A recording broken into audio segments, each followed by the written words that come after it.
Something is changing right now at the Arsenal camp. I mean, the training ground. And nobody is talking about it.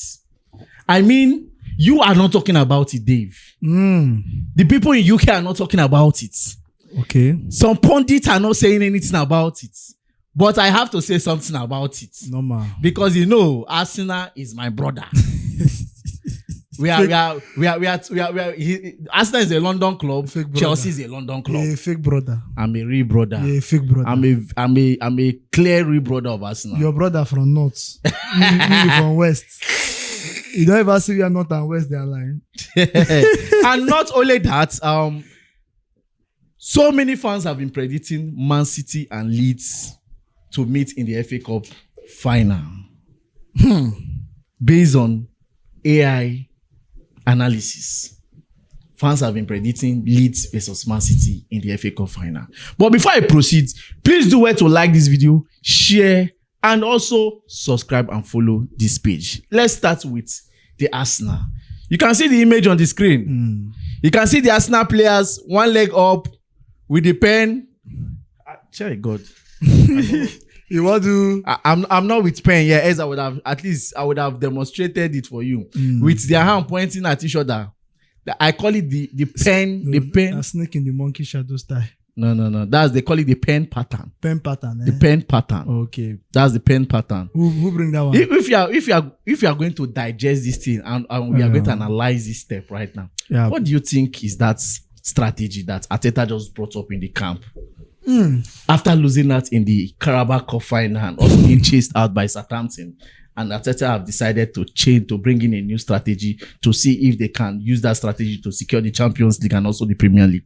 Okay, well, I think from the activity you're seeing on the screen, the players holding the pen and they're also holding their teammates and one leg is also up. You can see that for me, my own opinion, I think the holding of the pen, first of all, is for focus and concentration. Okay. You understand? Because when you hold a pen, a pen is something that can easily fall off your hand if you're not focused enough. And it's just a small object. Yeah. So I think it's a drill that is used in football to build focus, to build concentration, because obviously the season has gotten to a point where Arsenal needs to be focused. They've lost out on the Carabao Cup. They just were defeated by Southampton in the FA Cup tournament. Quarter final. That's to tell you how they've lost focus, in my own opinion. They've lost focus. So Arteta is trying to bring back that focus. It's just a drill, but I don't see how much effect it can make on the pitch. But I'm just trying to explain what you asked me to explain. But for the leg going up, is for balance, it's for coordination, it's for stamina. Some players don't get stamina again for Arsenal. If you watch people like Calafiori, people like Ben White, people like Kepa, Ariza Balenciaga. Can we also involve Saka inside? Saka, exactly. For a whole while now, he has been off track. So it's a drill for balance, for coordination, for stamina in the Arsenal squad. But like I said, I don't know if this can make a very huge impact in how they play. Don't you think that this drill is coming up because they have a huge UEFA Champions League game to play tomorrow against Sporting CP? Now, I love the fact that you use the word huge, because a lot of people will feel like this is a walkover for Arsenal. Arsenal will just beat Sporting and, no, I don't see it that way. To be honest with you, I don't see it that way. I think it's going to be a very, very tough game. I feel it's going to be a tough nut to crack for Arsenal. Sporting are very dangerous at home. We need to look at that aspect. They are very, very dangerous at home.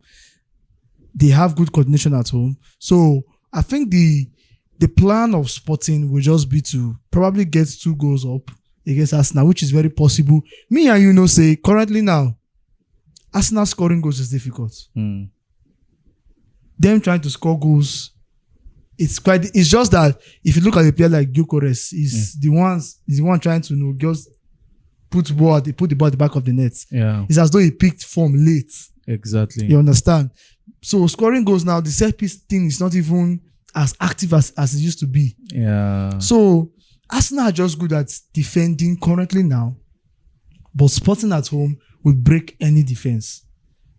Sporting at home will break any defense. So don't you think the new pen and one leg up, stamina and focus at least they'll have to focus on how to wage onto the Sporting CP attack that will be coming, and they'll have to have the stamina to stand the attacking pressure from Sporting CP. I don't think it will work. I don't think it will make any much difference. Yeah, yes, for every coach and for football, every drill has the role it plays. But focus at this point in time, balance at this point in time. You don't need to tell any Arsenal player to be focused right now. Despite the fact that they are losing or they've lost, they are out of 2 cup ties. It's not easy to play for the quadruple. Especially when you are playing the Premier League. It is not easy. You are contesting for Premier League, you are contesting for Champions League, you are contesting for FA Cup, you are contesting for Carabao Cup. You are not Superman. You cannot get everything right. So, I don't know.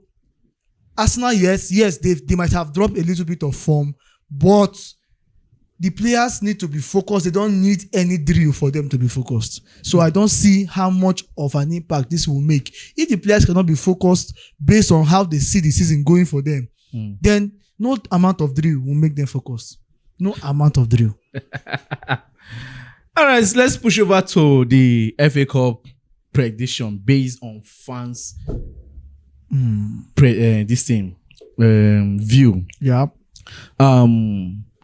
For some time now, since the draw came out yesterday, the FA Cup draw came out yesterday, we saw that Chelsea is going to be facing Leeds and also Man City is going to be facing Southampton, and a lot of fans, let's say out of 100%, let's say 60% fans of the football fan base have been saying that it's going to be Leeds versus Man City because they believe that Leeds is going to kick out Chelsea out of this competition, because already going by our record with Leeds this season, we have lost to the Leeds at their home ground 3-1, and also they came to Stamford Bridge.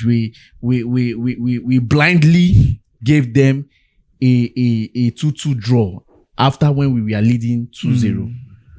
So will you support that? Do you think Chelsea will be kicked out, or do you think the prediction will go as they plan?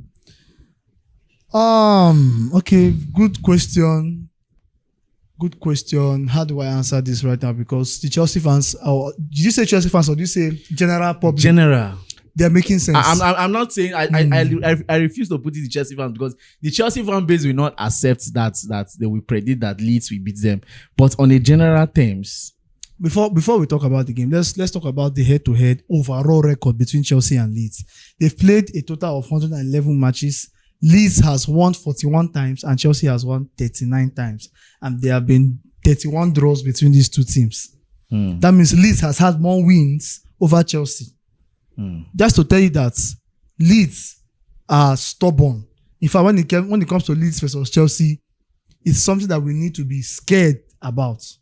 As a Chelsea fan, you need to be scared for Leeds. Look at what we played. The first leg was Maresca coaching. Second leg was Rosenio coaching. So there was a change of coach.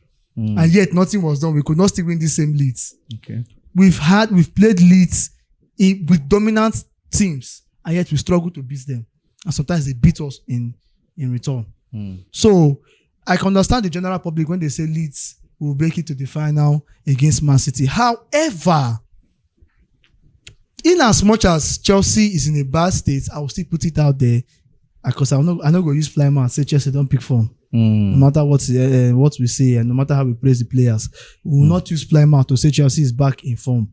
But however, this is Chelsea and this is an FA Cup tie semi-final. We would not want to trade it, because this is our only hope of glory this season. If something happen, we win FA Cup and some people no win any trophy, this is what we can use to banter them. Already, man, you no go win any trophy this season. But if they qualify for the Champions League, they might have something to celebrate against us over. So we need to win the FA Cup and also even qualify for the Champions League. So this is a game that Chelsea will not take for granted. It's a game Chelsea will not take for granted. It's a semi-finals of the FA Cup, and so Chelsea will do everything they can. This is not the league where we feel like, okay, if we lose or if we draw, we can also win subsequent matches. No, this is a tie that if you lose, you're out. So Chelsea will do everything they can to win this game. But I can understand the general public when they say Leeds and Man City will play in the final because of past records. All right, I guess I'll add this one inside. You are not expecting this one that I'm about to say. You did not expect this one. Really? Let's talk about Lamine Yamal and Michael Olise. You know, whenever they talk about Lamine Yamal, it seems like you cannot really find a particular player to compare with Lamine Yamal. But let me bring in Michael Olise. Lamine Yamal has played 45 games this season, scored have a G of 39, scored 21 goals, 18 assists. Why Michael Olise has played 47 games, scored 18 goals and 25 assists. Sorry, you just called those records again for me. Can you call those records you called again for me? Let me repeat myself. Yeah, repeat yourself. Sorry. I say that whenever we mention Lamine Yamal in the football world, people fail to acknowledge some players that you can also use to compete or compare with Lamine Yamal. If you mention Lamine Yamal now, the next you start thinking, which player will you compare with Lamine Yamal? You understand? Unlike when Palmer was still informed, we will say that Palmer this, Palmer that. You understand? But today I just have to go through Michael Olise's record and I say, why can't I bring Michael Olise into the Lamine Yamal debates if you are to go by this season? Lamine Yamal has played 45 games, scored 21 goals, made 18 assists. Why Michael Olise 47 games, scored 18 goals, 25 assists? One is playing at La Liga. One is playing at the Bundesliga. So are we going to use it as a... I don't want to use the league. I don't want to compare the league where they play, but there is tough competition between these two players. In my opinion, there is a very, very big tough competition. So if you were to present the Ballon d'Or right now, let's say Lamine Yamal win the La Liga, win the Champions League, then Michael Olise win the World Cup, win the Bundesliga. Who will you give the Ballon d'Or to? It's obviously going to be Olise.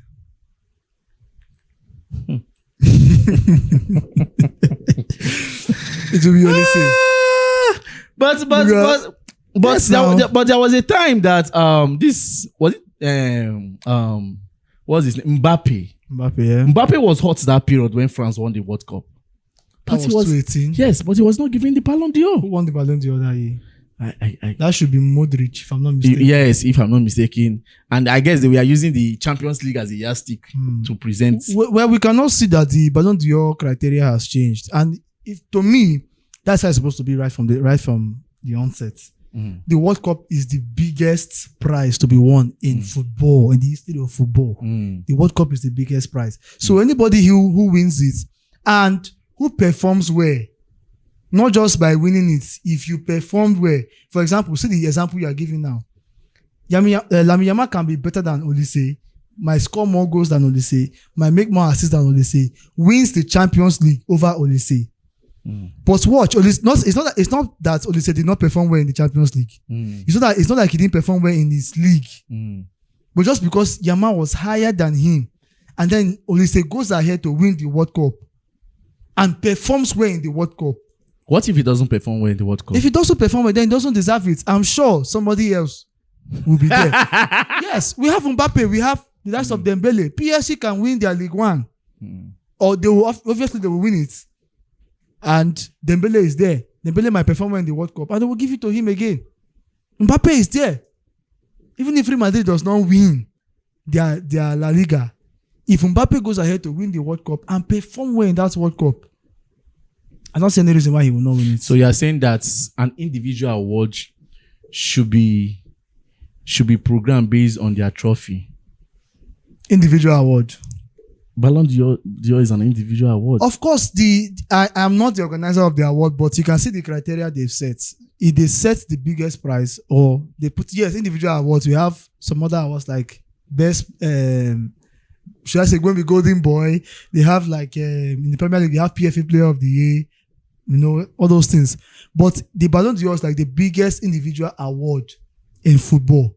The biggest individual award in football. So they have to add something that you achieved that year to that individual.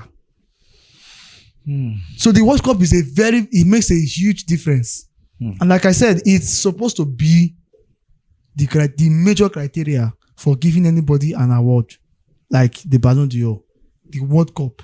How did you perform in the World Cup? All right. For you, who will you give?